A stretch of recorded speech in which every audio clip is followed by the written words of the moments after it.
As you can see, it's going up and up again. I'm getting cash and dice rolls for free. Hey guys, so as you can see, this is Monopoly Go app. I'm gonna open it, and here I have my username, and I have shop. It's the first one, so I'm gonna click on it.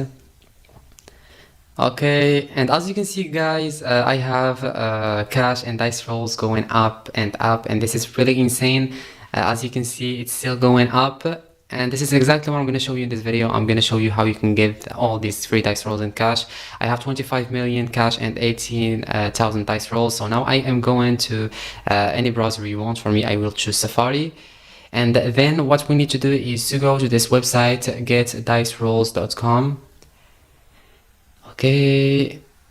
Alright, so this is the website, getdicerolls.com. You just need to go to it, and here I can get 25 million money, and I'm gonna choose 3,000 rolls, and here I can enter my username.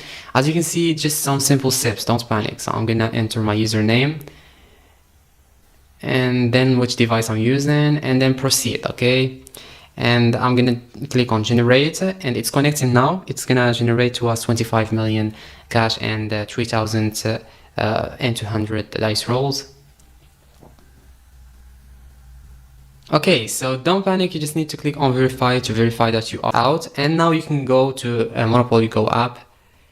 And as you can see, it's going up and up again. I'm getting cash and dice rolls for free, as you can see. And yeah, as I told you, it's not something difficult. It's so easy, just some simple steps that you need to follow, and you're going to be able to get these free cash and dice rolls. This was the video. I hope it was useful to you, and see you guys in the next video. Thanks for watching.